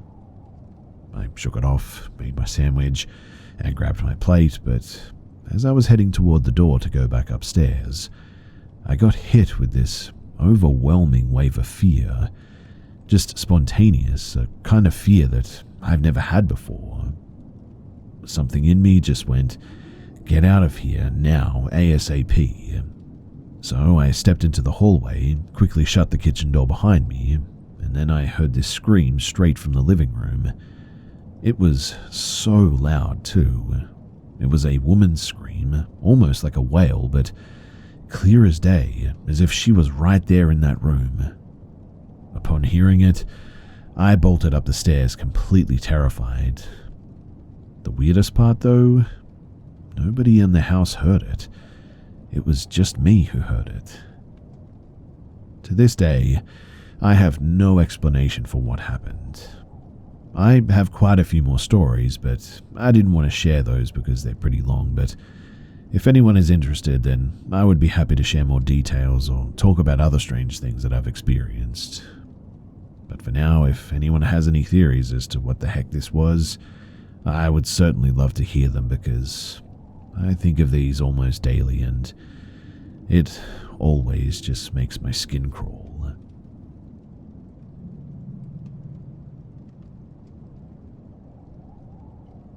This happened to me a few weeks ago, but it still sticks with me and it always makes me double check all the locks now.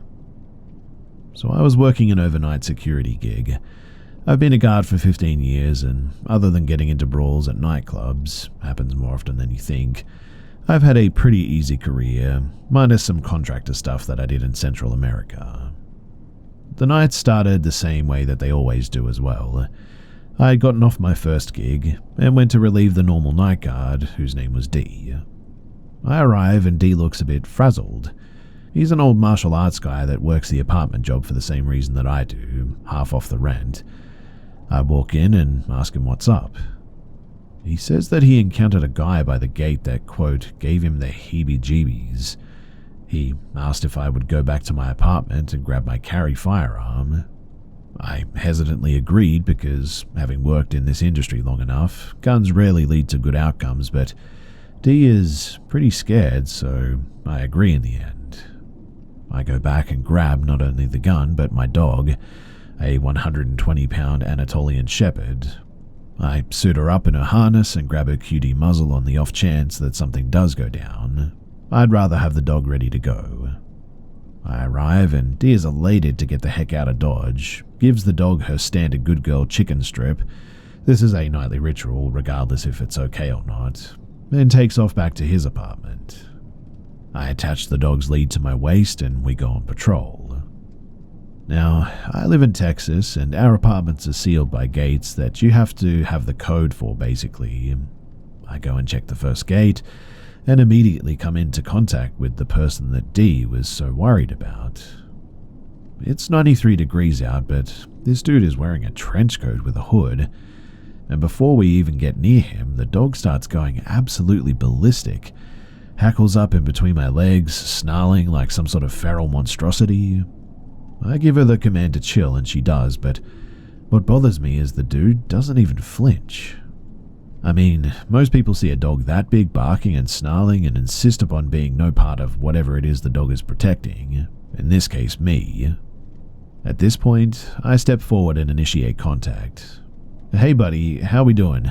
You alright?" The man turns to face me, and at this point, I see he's horribly disfigured.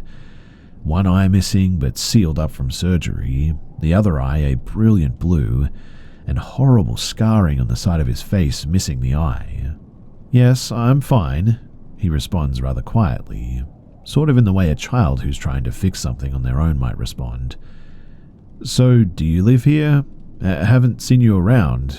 My name's H. You new in town, or has anybody ever told you that you have incredible eyes?" This simple statement made my blood run ice cold. At this point, I tap the cutie on the muzzle and it swings out of the way. I'd like to think my mother used to tell me that, but I can't say it's something that I hear often. "Hey, listen man, you gotta get moving, okay? If you don't live here, I can't have you standing out here like this." At this point, he sort of goes rigid and reaches in his pocket. I don't give him a chance to do much more as I draw my weapon at this point. "Hey man, look, you gotta leave and I'm not telling you again. I don't know where the heck you're from, but I know it ain't from around here, so last chance, get out of here." He sort of slowly removes his hand from his pocket, and he's holding this little 35mm disposable. He lifts it, snaps a photo, and then says, "Have a good evening, your eyes are beautiful." And then off he goes. About 5 minutes later, I'm still shaking when the cops arrive. Turns out that one of the apartments close to the gate heard the dog going nuts, and they heard me raise my voice to our oddball friend, and they called. They tell me that they'll up the patrols and that they hadn't got any other calls about the dude, but that they would keep an eye out for him.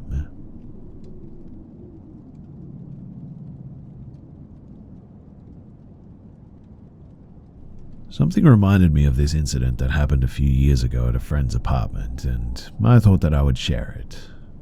So back before COVID, around 2019 or so, I went to a party that my friend, 19 and female, was throwing at her place.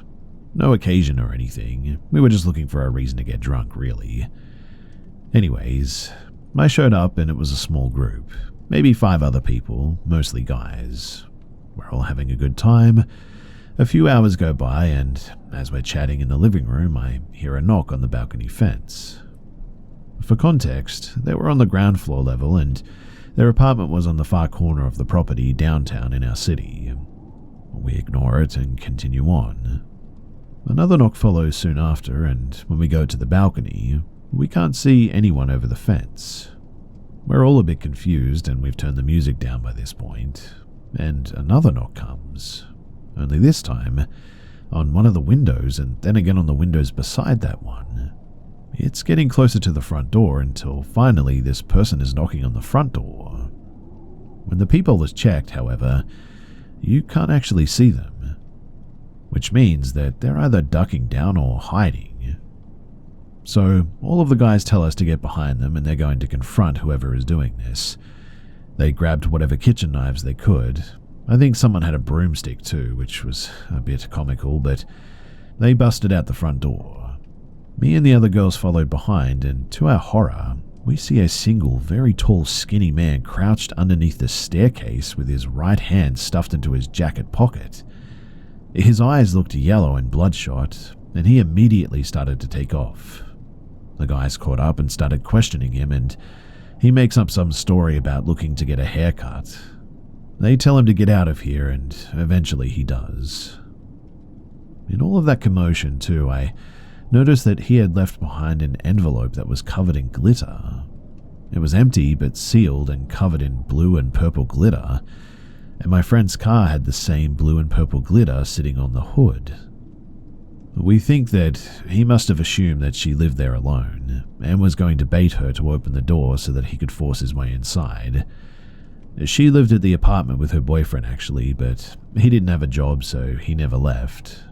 To any onlookers, you'd only see her leave every day. And thank goodness she moved apartments not soon after that, and nowadays she's doing much better. But yeah, I really don't know what would have happened had there not been all of us there that night. I really hope that I never see that dude again, because the way that he was sitting there crouched up like that, it still haunts me. It wasn't in a passive sitting position or anything. Honestly, it was like he was ready to spring into action.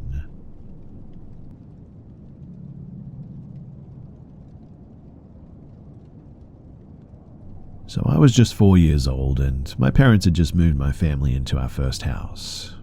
They decided to have a big family sleepover in the living room with my cousins, aunts, and uncles, and I remember that night that we watched Harry and the Hendersons, which was quite scary for me as a 4-year-old.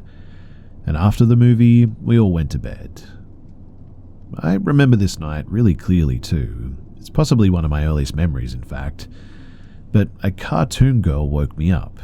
Her blonde hair and pink dress is still vivid in my mind to this day. She was holding a paint bucket and a ridiculously large paintbrush. She asked me to come outside with her because she wanted to paint some things. So I followed her out the front door. No one in my family woke up or noticed, by the way. The girl led me out to my father's truck parked on the side of the house. For context, I was a very small child and my dad's truck was tall and lifted. But there's no possible way that I could get in on my own, or even reach the door handle to open it. I always needed to be picked up to get into it, and I also rarely ever rode in it. So technically, I wouldn't have been familiar with how to get in it myself. And well, anyway, she opened the truck door and then set her paint bucket on the ground for me to stand on to get into the truck. Also, yes, my dad didn't have his truck locked. We kind of lived in a neighborhood out in the middle of a bunch of farmland. My dad seems to think that nothing can happen out there, so he doesn't care to lock his truck or pretty much anything. Anyway, I don't know exactly what happened after I got in the truck, but I remember being locked in there and watching the cartoon girl walk away. Once I was alone, I was absolutely petrified. I felt like I was being watched, and I remember being horrified about that Bigfoot Harry from the movie coming out to get me. So I did what any 4-year-old would do, and I freaked the heck out. Luckily, my dad was working in the garage that night after everyone had gone to bed, and I guess I was screaming and crying loud enough that he had heard me from inside the garage. He ran inside the house and saw the front door wide open, still everyone asleep. So he then ran outside because, well, it sounds like I was being kidnapped, but he found me inside of the truck. It's still a huge mystery in my family to this day on how exactly I was able to get into that truck. My dad checked everywhere too, and there was just nothing that I would have been able to climb on to get inside, let alone even open the door. And it's been unexplained all these years. Ever since then, I have had countless paranormal encounters, and they seem to follow me around. But hey, it's kind of a cool story to tell when I want to spook anyone, so I hope you enjoyed it.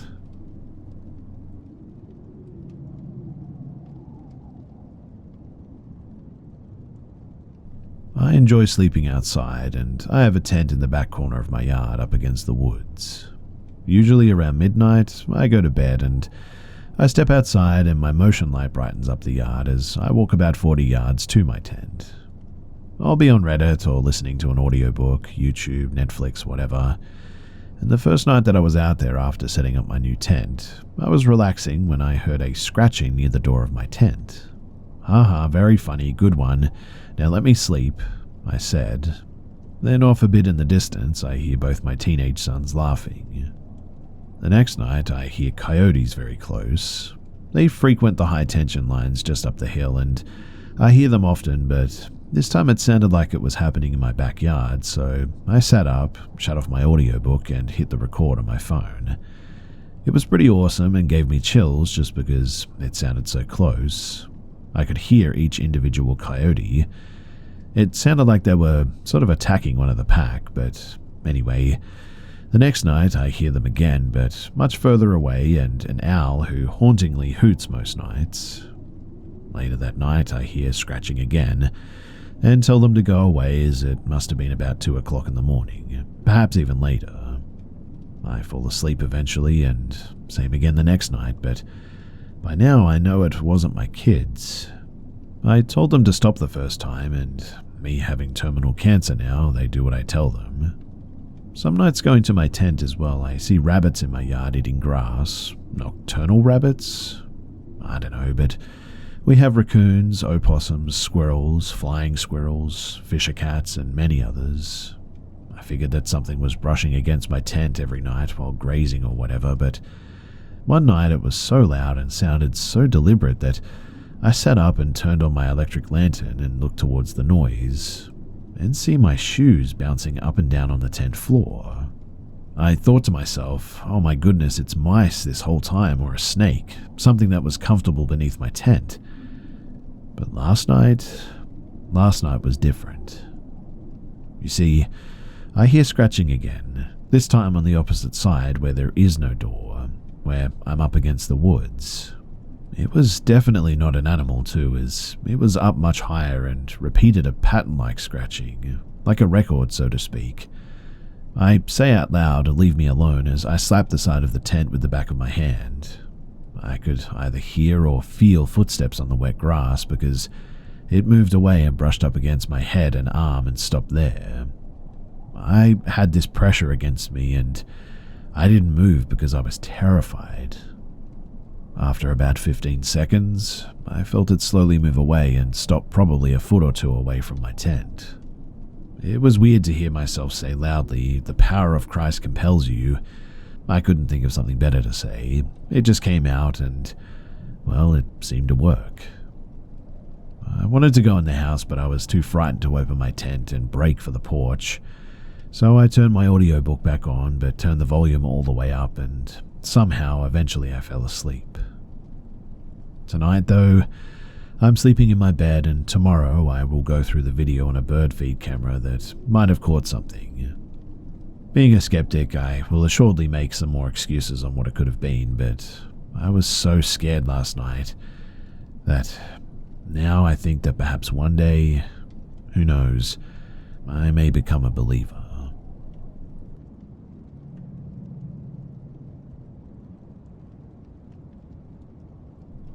I was just listening to other stories here, and I got a flashback to something abundantly strange that happened to me as a kid.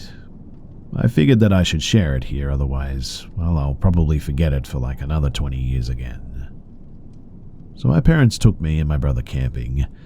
I guess the place is still there, Nelson's family campground along Halesbrook in East Hampton. My brother and I used to slip quarters in the arcade machines that they had in this log cabin-y sort of main office thing, and we loved it. The trip itself was, well, pretty uneventful really. Mum and Dad were nagging at each other and lightly fighting. Dad took us fishing at one point. We didn't catch anything and he was kind of being a bit of a jerk. My brother and I were in Scouts, so we were pretty familiar with the outdoors. We went fishing and camping all the time with our uncle, who took us on more backwoods kind of trips. So we thought that this would be a breeze for us. It's like 4 a.m. one of the nights that I've got to pee. I've pretty much seen it all, and the campground is safe, and all I've got to worry about is skunks and possums. I put on a jacket and crawl out of my tent and walk over to the bushes. I'm standing there, member in hand, and I see this animal head with glowing green eyes low in the bushes, about 20 feet out, maybe a foot or two from the ground. I assume it's a possum, so I start to pee. And then I remember thinking, wow, that possum actually really looks like an alien, but as if it was a giant bug. My eyes adjust and I expect a possum face to appear, but no, an alien, but sort of looked like a praying mantis. It kind of sinks in how strange it is. The eyes are glowing green like that and not yellow, like a bioluminescent sort of thing and not a reflection. I recall it reminded me of fireflies at the time, and then my eyes actually adjust, and I see that not only am I right, but I also see that it has long, spindly arms. It's laying there in a position like it was doing push-ups. Its otherworldly and strangely long arms are bent at the elbow, which when bent sit higher than its head. It sort of looked like a long letter M, I guess. I kind of digest all of this, as it were. I'm not dreaming, so I should probably panic, but I realize that if it's an alien, that they're only like 3 or 4 feet tall according to law, so I don't really care. I mean, I'll kick its butt, right? But then it stands up. Well, the head elevates, the arms straighten, and maybe it's just a human after all and some gangly creep. But the head keeps elevating. It would have had to have been 9 or 10 feet tall by the time that it was done standing up. I was just frozen there trying to tell myself how not real this was or the millions of things that it could be. Then I realize, no, what I'm seeing is what I'm getting. I'm looking at exactly what I think I'm looking at. I'm like 20 feet from this 10-foot tall mantis alien with glowing green eyes, and it's just me and him. Finally, I scream like my life depended on it, because it probably did, and then just everything kind of gets, well, hazy. I remember making it to the tent and hiding in my sleeping bag, and my brother reacting frantically. My parents are upset that I woke up the whole campground, and I tell them what happened. They walk over to where it was and see that it would have for sure been a few feet taller than adults, and I feel like I'm about to be sick. Meanwhile, I'm expecting a long, gangly arm to dart out of the brush and snag one of them. Thankfully, that never happened, but still, I was absolutely freaking out. I want to believe that it was a dream or a night terror, but my brother harassed me about it for a good 10 years before, well, unfortunately, he died. I guess the most unsettling part of it all was just how confident this thing was, like I was just inconsequential to it, and it was observing me with what I would describe as disdain. I was just this gross nothing to it, like it could eat me, but thank you, no thank you sort of thing. I don't know why I felt that way, but I distinctly remember that, and the whole event is not something that I think about that often, but like I said, my memory was jogged by another story, and so I thought that I would share this.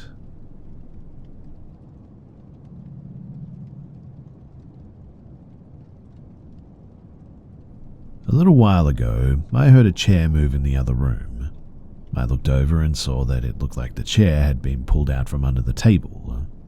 I felt a bit weird about that, but I blamed it on the cat and went back to decorating my MySpace page. Yeah, I was like 13 at the time. About an hour later, I heard the chair move again though, and this time it was facing me. Again, I tried to blame it on the cat, but that's when I noticed that the cat was above me, on the printer, soundly asleep, and had obviously been there for quite some time. When I realized that, I had the craziest chill run up my spine, because we didn't have any other pets, and if something was in that chair, it was sitting there and seemingly looking at me. I was so freaked out I ran into my sister's room and hid under her blankets. She didn't wake up but was really confused why I was in her bed in the morning. When I told her what had happened, she said that she had seen the ghost in the house too. Apparently, one night she woke up and saw a tall man in a cowboy hat standing at the end of her bed. In that moment, she thought that she was going to die and hid her face under the blanket, but nothing happened for so long, so she eventually looked and the man was gone. This was my mum's husband's house, and apparently he'd had multiple priests and mediums come through, and they all said the same thing, that there are 3 spirits in his house, and apparently one is a cowboy, the other is an old woman, and the third is an indigenous man. I don't know which one was messing with the chair that night, but I am super glad that I never saw the cowboy at the foot of my bed.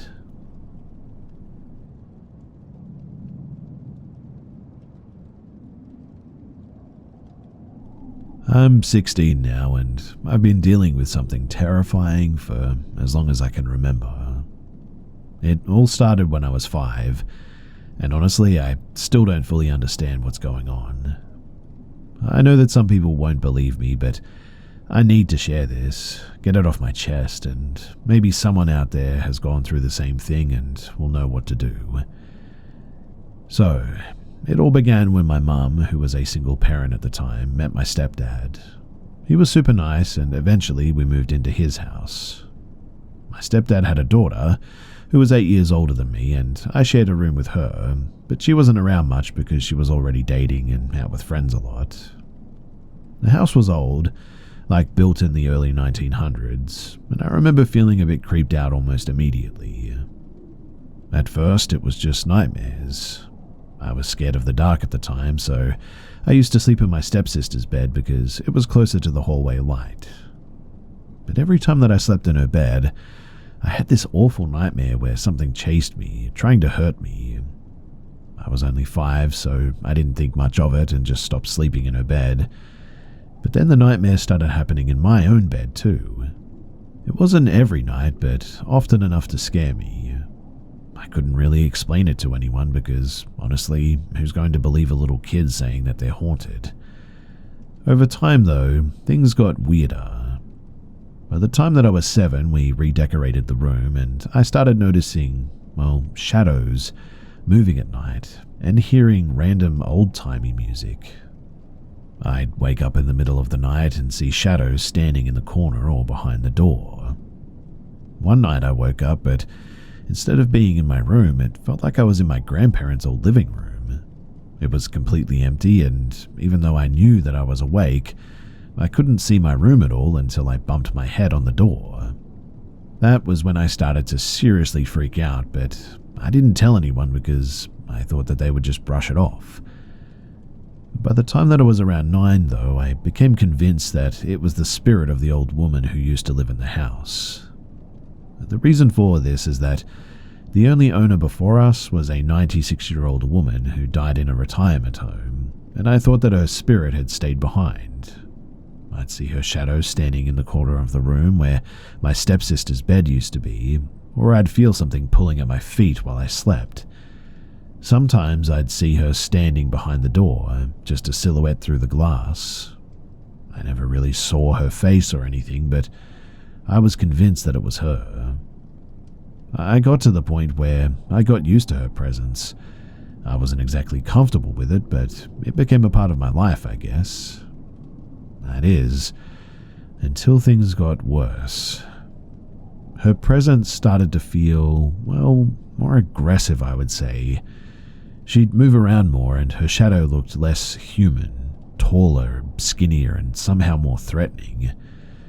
The nightmares, they became more intense, and I could feel her in other parts of the house, not just in my room anymore. I'd hear footsteps on the stairs, like someone was walking around late at night, and the whole house just felt very off. This went on until I was about 10, and that's when I told my aunt about what I was going through, and she convinced my mum to have a priest come and bless the house. And weirdly enough, after that, everything stopped. For 2 years, no nightmares, no shadows, no weird noises, nothing. It was a huge relief for me at the time as well. But then, when I was about 12, my dog died, and everything started up again. I'd see my dog lying on my parents' bed, even though he was gone. Sometimes I'd hear something eating from his food bowl, even though our other dog was nowhere near it. And once, our kitchen clock, which had been hanging on the wall for years, randomly fell off and rolled all the way to my dog's food bowl. This time, even my parents noticed the weird things happening, but eventually they just sort of pretended like it wasn't real. They'd say that I was imagining things, or that I was just overthinking it. Then, when I was 14, I invited a friend over for a sleepover one night. She believed me when I told her about the haunting because she said that she could see spirits. But we decided to set up an experiment to see if we could catch anything on camera. We put cameras in the room, and the next morning we actually found something. There was a dark shadow lying between us in the bed, completely still like it was dead.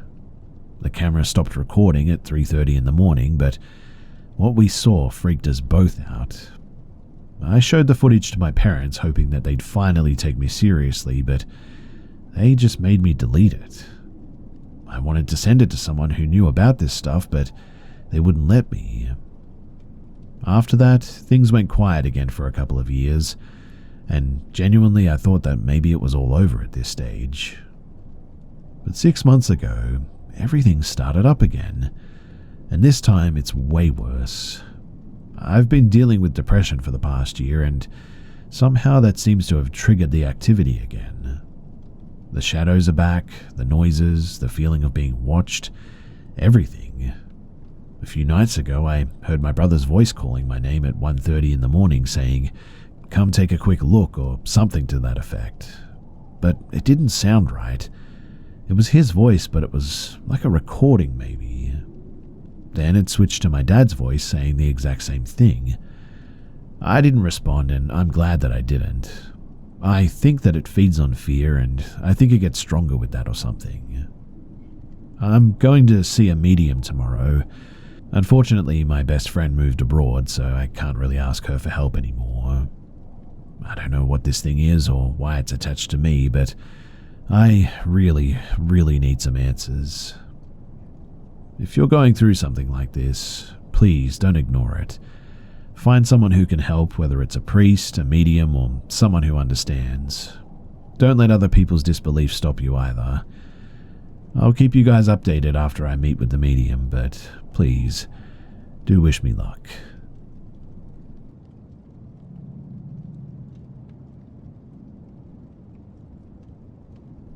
This story dates back to spring of 2016. At the time, I was in my late 20s, I was young and fit with very long blonde hair. A total hippie chick that had quit her job to travel the US with my ex at the time, pre-pandemic before the van life or tiny home movement really took off. We left our home in the Midwest of January that year, after holiday celebrations saying goodbye to friends and family. By sometime in April or early May, we made it to southern Texas and decided to check out Padre Island National Seashore. For those of you unfamiliar with the location, it's a seashore that you can drive right onto with your vehicle. My now ex and I were in a 26-foot Class C 1976 Chevy motorhome. We drove into the island at nighttime, and waking up the next morning was the most insane and phenomenal experience. The ocean was a mere 15 feet away. I mean, the visual was absolutely breathtaking. I'll never forget it. We arrived on a Thursday or a Friday, and the beach was beyond packed. Another thing for people unfamiliar with Padre is that it was where many Texans, high schoolers and college kids mainly, flock for their spring break. And spring break was just the week prior to when we got there, or maybe still going on. Either way, what I mean is that it was busy, and we had an awesome weekend partying away. During this weekend, we noticed that workers for the park would often drive down the beach. They're pretty protective of their sea turtle population there and would slowly drive by in marked vehicles a few times a day. And by Monday morning, we woke up to find the entire island emptied out. When I tell you that we were literally the only ones, both when you looked left or right, we were the only ones for what seemed like miles. It was a gorgeous morning too, so I walked the dog quickly and then came inside to sit at our pop-up dining room table to do some journaling.